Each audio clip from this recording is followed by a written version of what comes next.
Hello dear student, मैं हूँ वासिफ और आज के इस इरिगेशन के लेक्चर में हम जो यूनिट 2 के जो हमारा रिमेनिंग पोर्शन है उसके बारे में बात करेंगे।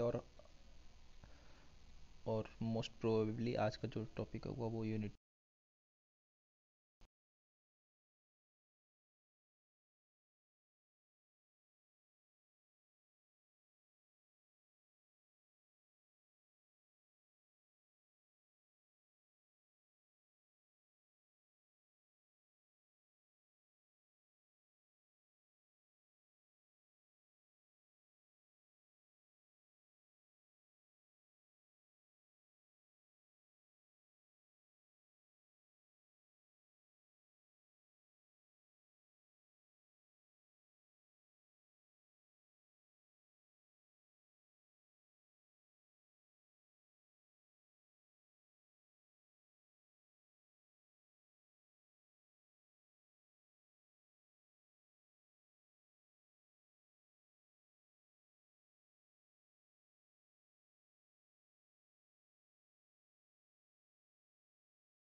तो हमारा यहाँ पे बेस पीरियड कितना आ गया, ई आ गया 20 डेज, और डेल्टा वहाँ पे दिया हुआ है, ठीक है। तो ये इन्होंने क्या किया है, डेल्टा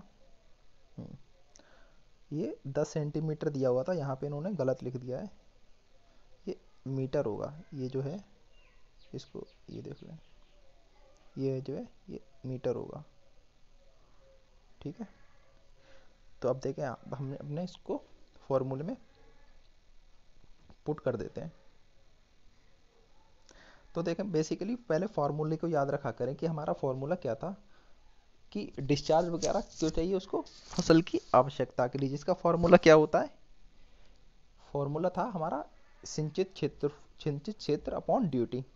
तो देखें, पहले हमने क्या करना था, सिंचित क्षेत्र निकालना था। सिंचित क्षेत्र हमें किस तरह से निकालना था, एक रिलेशन हमने अभी डिस्कस किया था, क्या होता है, सिंचित क्षेत्र बराबर होता है CCA multiply intensity of area. तो यहाँ से हमने सिंचित क्षेत्र निकाल लिया। अब हम क्या करेंगे, ड्यूटी निकालेंगे, क्योंकि जो हमारा फाइनल जो चीज़ हमें फाउंड आउट करनी है वहाँ पे ड्यूटी को पता होना चाहिए। ड्यूटी और बेस पीरियड में हम रिलेशन जानते हैं। तो डेल्टा इक्वल टू क्या था, 8.64 मल्टीप्लाई बी जो कि है base period, multiply by divide by delta depth से उसको डिवाइड कर देना है।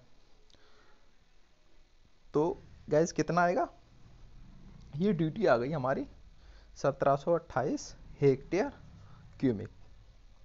तो अब देखें, जो फाइनल चीज़ जो हमें निकालनी है वो हमें डिस्चार्ज निकालनी है, या फिर जो फसल की जो डिमांड है पानी की मात्रा वो निकालनी है। वो क्या होती है, सिंचित क्षेत्रफल अपॉन ड्यूटी। तो देखें, सिंचित क्षेत्र हमने क्या निकाला था, सिंचित क्षेत्र हमने निकाला ये जो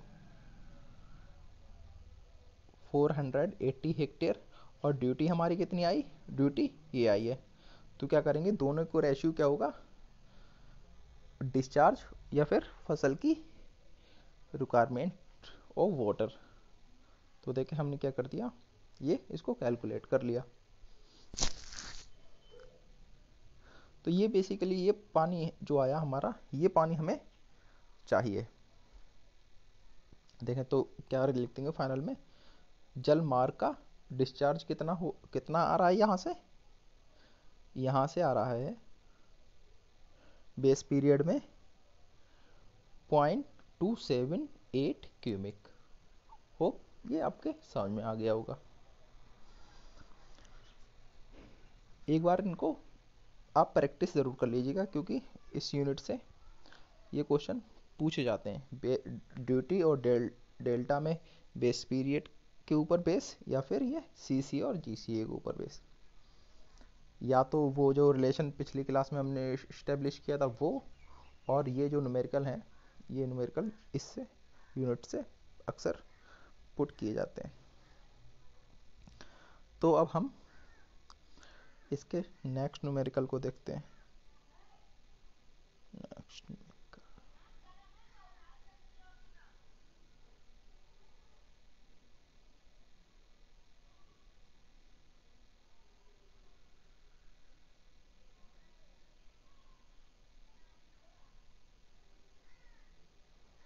तो चले आप पहले ये देख लेते हैं। ये देखें, एक न्यूमेरिकल दिया गया है कि कोई गोल है, उसका सकल से क्षेत्रफल कितना है, 1600 हेक्टेयर, मतलब ग्रॉस कमांडेड एरिया कितना है,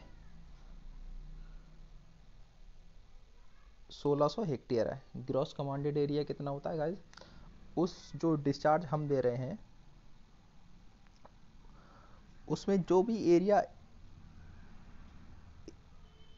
को कवर किया जाता है, चाहे वहाँ पे खेती हो रही हो या ना हो रही हो, तो इसको बोलते हैं हम ग्रॉस कमांडेड एरिया। हिंदी में क्या बोलेंगे, कृषि क्षेत्र को मिला के और जो आकृषि है उसको क्षेत्र को मिला के वो क्या एरिया क्या कहलाता है हमारा, ग्रॉस कमांडेड एरिया कहलाता है। तो वो देखें, वो दिया कितना गया है, 1600 हेक्टेयर दिया गया है, सही है।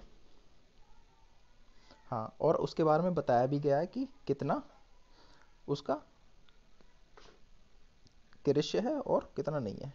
तो देखो, जिसका, दोबारा पढ़ते हैं, एक गूल का सकल क्षेत्र 1600 हेक्टेयर है, जिसका 80% क्षेत्र कृषि क्षेत्र लिया गया है। क्रमशः खरीफ तथा रबी की फसलों के लिए सिंचाई तीव्रता 40% और 70% है। तो दोनों प्रकार की फसलों का के लिए हमें क्या करना है, हमें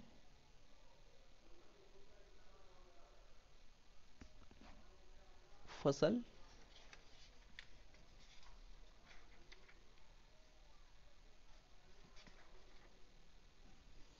क्षेत्र ज्ञात करना है, इरिगेटेड एरिया ज्ञात करना है। तो हमने क्या रिलेशन पढ़ा था, इरिगेटेड एरिया बराबर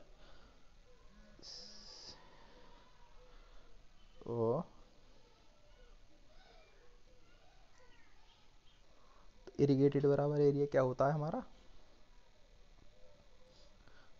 CCA into intensity of irrigation, intensity of area. तो देखें यहाँ पे CCA दिया हुआ है, JCA नहीं दिया हुआ है, ठीक है ना। तो हम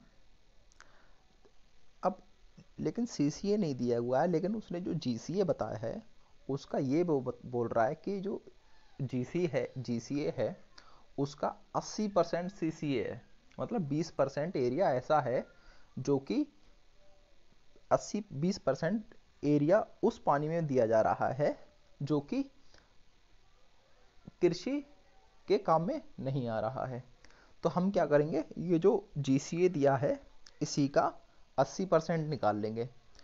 तो गाइज निकाल लेते हैं, कोई मसला नहीं है।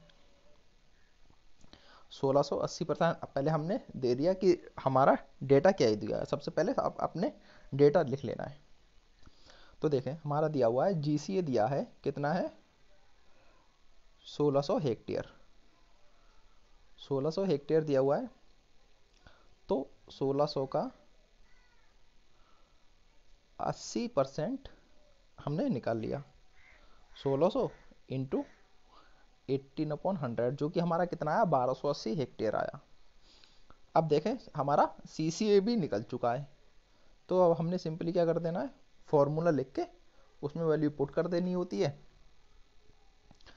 तो क्या किया हमने, हमारा जो फॉर्मूला था, सिंचित क्षेत्रफल बराबर CCA into intensity of area.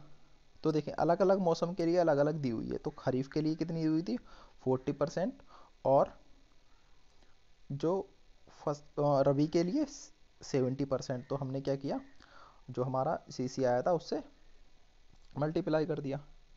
तो क्या आया, 1200 इंटू 40/100, जो क्या आया, खरीफ के लिए कितना आएगा, तो 1200, सॉरी 512 हेक्टेयर, और रबी के लिए कितना आया, 896 हेक्टेयर। अब चलें नेक्स्ट न्यूमेरिकल को देखते हैं। अब हम नेक्स्ट न्यूमेरिकल ये देख लें, चौथा न्यूमेरिकल। एक बार आप इसको बगैर देखे ट्राई करिएगा प्रैक्टिस के लिए। तो देखें, पढ़ते हैं, हमारा क्या है ये, पढ़ लें। एक तंबाकू की फसल के लिए एक गूल के पानी की ड्यूटी कितनी है, 1400 हेक्टेयर क्यूबिक है। यदि फसल की पहली सिंचाई 11 नवंबर को और अंतिम सिंचाई 20 मार्च को हो तो फसल के लिए पानी की कुल गहराई ज्ञात कीजिए। तो हमें क्या करना है गाइस, यहाँ पे डेल्टा फाइंड आउट करना है। लेकिन मामला क्या है, यहाँ पे किस तरह से हमें फंसाने की कोशिश की गई है। देखें, ड्यूटी डेल्टा में एक होता है बेस पीरियड। तो यहाँ पे बेस पीरियड ना देके उसने एक टाइम लिमिट का जिक्र किया है।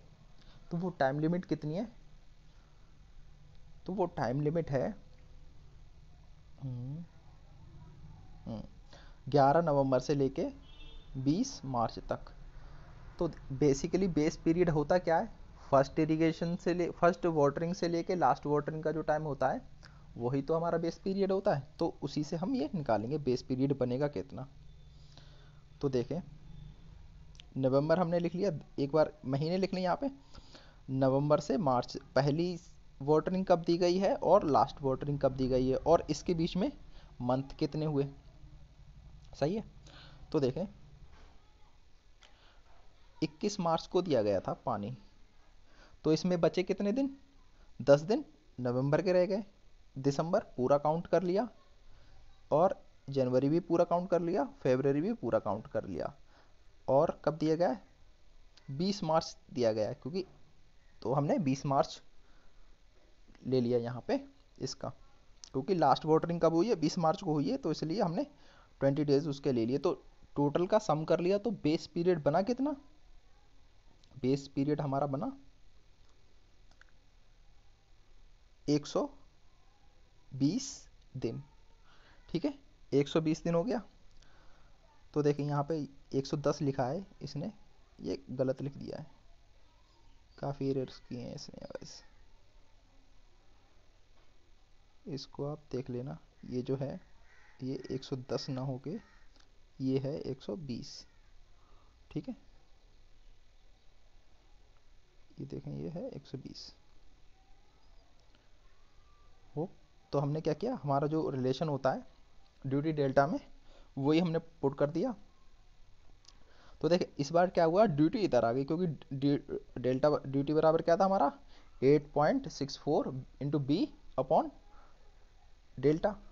तो हमने क्या किया, क्रॉस मल्टीप्लाई कर दिया, तो ड्यूटी हमारा नीचे आ गया। तो 8.64 बी बराबर कितना आया हमारा? 110 आया था।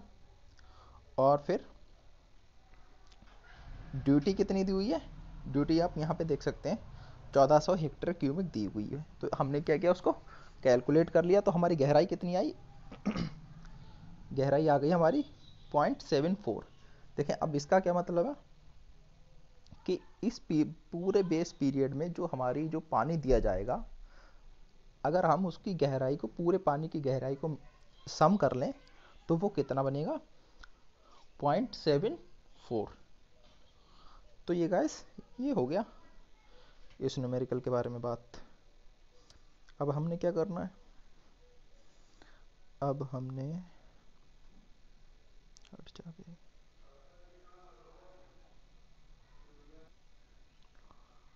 तो अब हम इसका 6 के बारे में बात कर लेते हैं।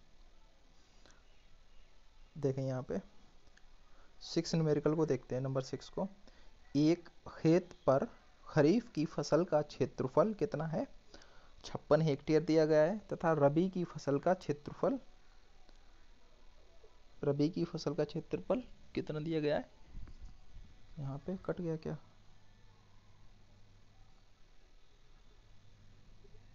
आप कुछ भी मान लीजिए।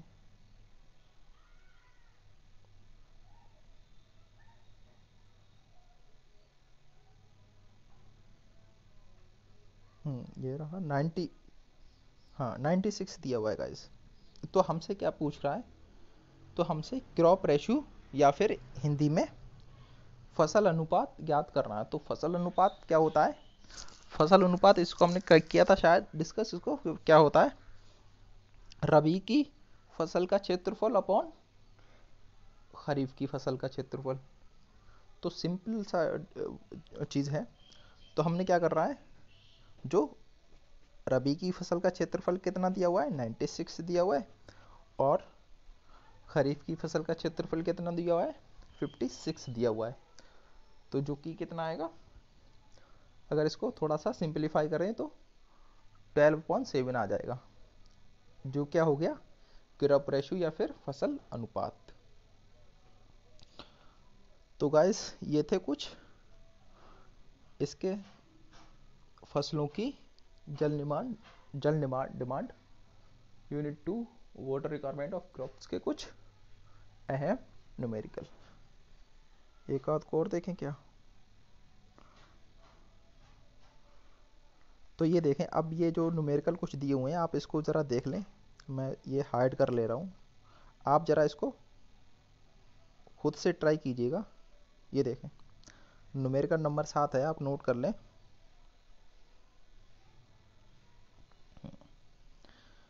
इसको आपने घर पे लगाना है।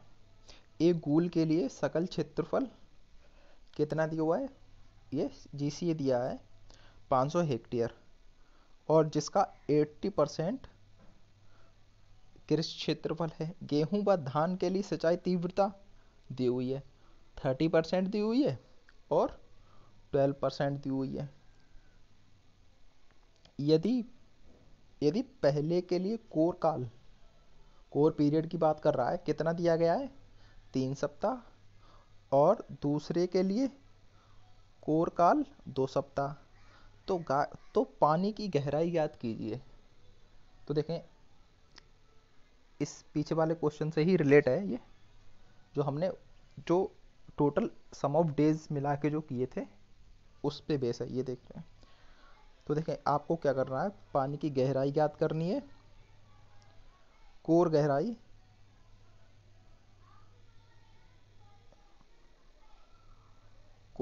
कितनी दी है, कोर गहराई गेहूं तथा धान के लिए। तो यहाँ पे बेसिकली कैपिटल डी हमें फाइंड आउट करना है, कैपिटल डी नहीं सॉरी डेल्टा याद करना है यहाँ पे।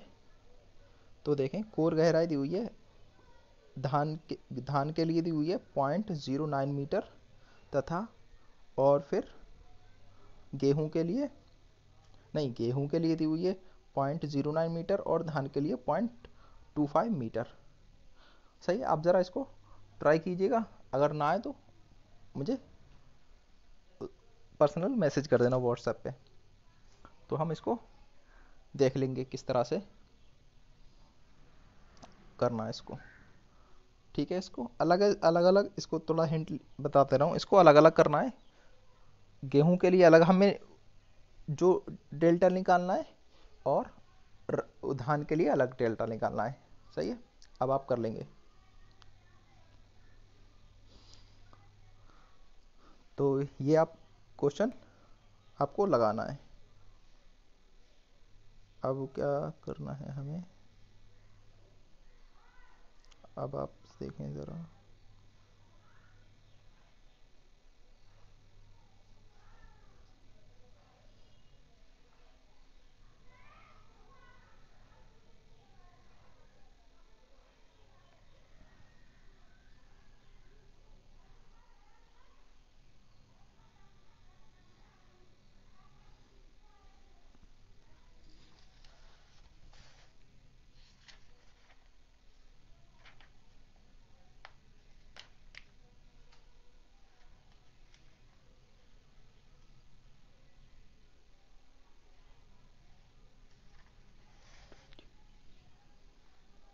और स्टूडेंट जिसके पास भी बुक हो तो वो बुक अपने बुक से भी कोशिश करे क्वेश्चंस को लगाने की, क्योंकि जितनी ज़्यादा प्रैक्टिस करेंगे उतनी ज़्यादा आपकी कमांड बेहतर होगी और उतना ही ज़्यादा आपके लिए ईजी होगा चीज़ों को समझने के लिए।